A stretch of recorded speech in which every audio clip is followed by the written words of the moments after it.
Halo semuanya, balik lagi nih sama Nuna. Nah, video kali ini adalah lanjutan dari seluruh alur cerita Eternal Love of Dreams. Oke, nggak usah nunggu lama-lama, langsung aja kita mulai.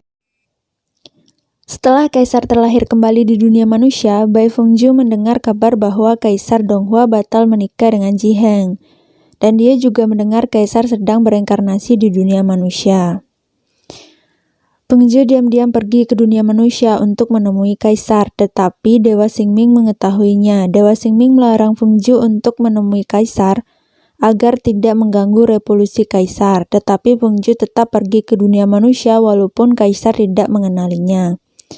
Ketika Kaisar Donghua terluka di medan perang, Fengju berusaha menolongnya dan membuat Kaisar Donghua berusaha untuk menemukan Bai Fengju yang saat itu sedang menyamar menjadi tentara laki-laki.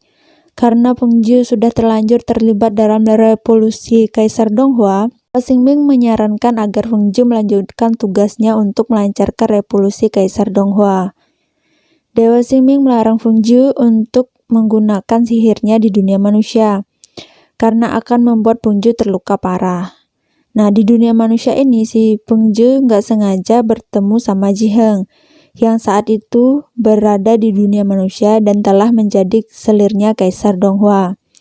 Ji Heng saat itu kehilangan ingatannya dan Ji Heng diperdaya oleh Nichiyin agar dia bisa menemukan giok pengunci jiwa, yang merupakan warisan dari kerajaan tersebut.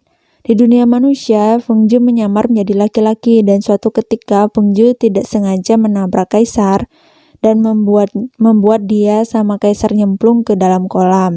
Hal itu ngebuat Fengju berubah menjadi dewi yang cantik seperti wujudnya semula. Hal itu membuat Kaisar jatuh cinta pada pandangan pertama, tetapi Fengju lari dari Kaisar. Kaisar saat itu memberitahu semua pelayan kerajaan untuk mencari dewi tersebut. Singkat ceritanya, Dewa Xingming ngasih tahu ke Fengju kalau dia harus bantuin Kaisar agar bisa berevolusi dan kekuatannya segera pulih kembali. Dewa Xingming juga menegaskan kalau Kaisar yang ada di dunia manusia itu bukan Kaisar Donghua yang asli, melainkan hanya hasil dari revolusi Kaisar. Fengju berjanji kali ini dia tidak akan bertindak sesuka hatinya. Di dunia manusia, Kaisar Donghua sangat mencintai Fengju, tetapi Fengju hanya bisa bersikap dingin kepada Kaisar. Dan di saat jenderalnya Kaisar juga jatuh cinta pada Fengju. Saat Kaisar melakukan reinkarnasi, dia harus merasakan cinta terluka, pengkhianatan, dan kehilangan orang yang dicintai. Karena Fengju ingin cepat menyelesaikan revolusi Kaisar, jadi ketika Fengju akan diangkat menjadi permaisuri, Fengju melarikan diri dari istana bersama dengan Jenderal Yi. Tetapi sayangnya Kaisar mengetahuinya dan berhasil menangkap mereka berdua. Suatu ketika Nichiyin berusaha untuk menghasut pangeran untuk membuatnya merebut kekuasaan dan berusaha untuk mengambil giok pengunci jiwa. Pemberontakan pun terjadi ketika keadaan istana sedang kacau. Tentara mulai menyerang istana dan tempat Batu Limbing berada. Fengju menyadari hal tersebut dan memohon kepada Kaisar agar membebaskan Jenderal Yi agar bisa membantunya.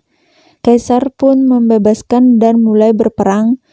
Ketika Kaisar dan Fengju ingin menyelamatkan giok pengunci jiwa tersebut, bangunan itu akan roboh. Jenderal Yi terluka parah, akhirnya mengorbankan diri untuk melindungi mereka, dan akhirnya Fengju terpaksa menggunakan kekuatan sihirnya, dan hal tersebut membuat Fengju terluka parah. Dewa Xingming menyarankan Fengju untuk segera mengakhiri revolusi Kaisar agar dia bisa kembali ke Xingsu dan mengobati lukanya. Dan akhirnya Fengju meninggalkan istana dan melakukan sebuah siasat. Dia pura-pura bunuh diri karena telah ditinggal mati oleh Jenderal Yi. Hal itu membuat Kaisar sangat kehilangan Fengju dan membuat Kaisar jatuh sakit dan akhirnya meninggal dunia. Fengju kembali ke alam dewa dan dia memohon kepada Dewa Neraka agar membantunya untuk menyelamatkan Jenderal Yi, agar jiwa jenderal tidak berubah menjadi iblis dan dia bisa menjadi dewa, karena dia merasa berhutang budi kepada jenderal. Kaisar Donghua pun kembali dari revolusinya dan 70 hingga 80% kekuatannya kembali seperti semula. yang berarti revolusinya berhasil. Tetapi Kaisar heran kenapa dia menangis saat dia sadar dari reinkarnasinya.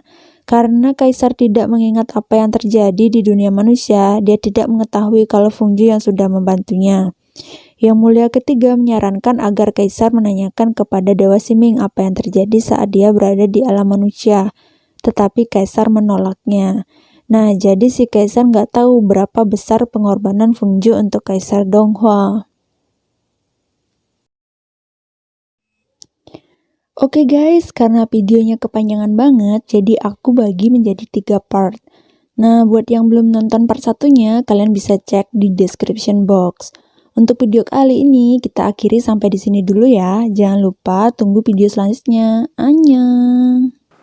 Terima kasih udah nonton video ini. Jangan lupa like, comment, dan subscribe. Nah, jangan lupa juga tunggu video selanjutnya. Thank you.